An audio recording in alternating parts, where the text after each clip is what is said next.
Okay, what we're looking at here are entry holes from the polyphageous shothole borer beetle. And the beetle, the females are the only ones that fly, so each female is capable of starting a new population.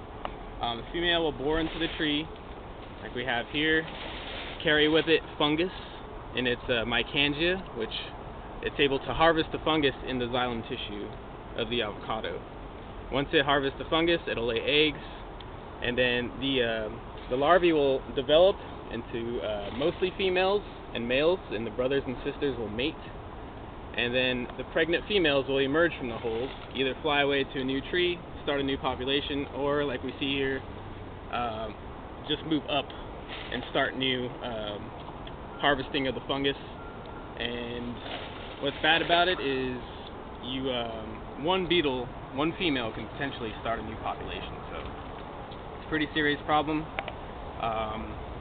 We're worried about it because it's infecting avocados, which are agriculturally important, and avocados are reproductive hosts. Not all trees are reproductive hosts, so this one's important that we got to figure out how to stop. How quickly will the trees show symptoms? Did you call it dieback?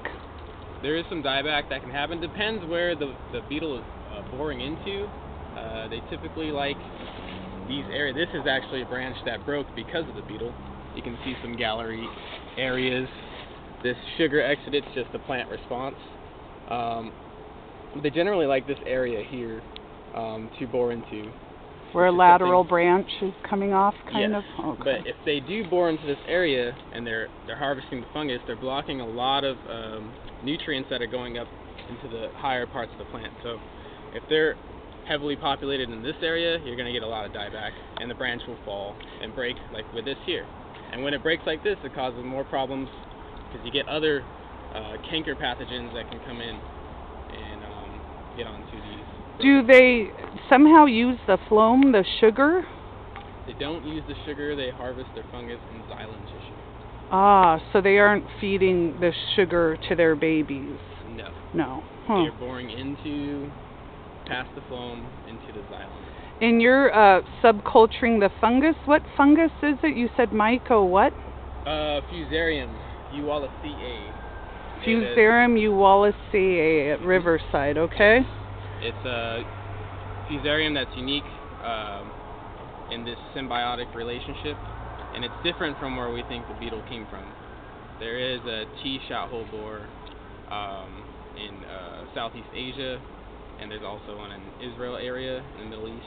But that's different from this guy? Genetically, the bug's different, and the fungus is different as well. So they both changed when they came to this new environment. Oh, and what's the bug generally called? Polyphageous? Polyphageous shothole borer. Okay. PSHB. Okay.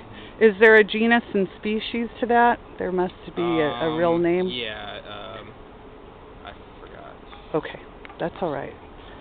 So that is really interesting. We're standing at Cal Poly, and Joseph Carrillo is now a doctoral student at Riverside, UC Riverside, under the guidance of Akifa Escalon. And he's been asked to come survey the Cal Poly avocado trees. And though he's not seeing rapid dieback, eventually the xylem is definitely impacted, because you can see on this branch over here, it's literally, oh, that might have been that branch. I just broke it today. Oh, you did break it. Oh, okay. It was hanging like this. Oh. See, this part of the plant is still kind of alive. That's responding where the sugar's coming from, but this part's dead. Oh, yeah, and look, we so can see it was hanging up here. And you can see the little bullet holes. They are tiny. It would normally just break off. I broke it off so we can show you the gallery. The gallery, right. And the gallery is where the beetle has burrowed, or the fusarium? The beetle bores these galleries and will harvest the fungus along the walls of the galleries.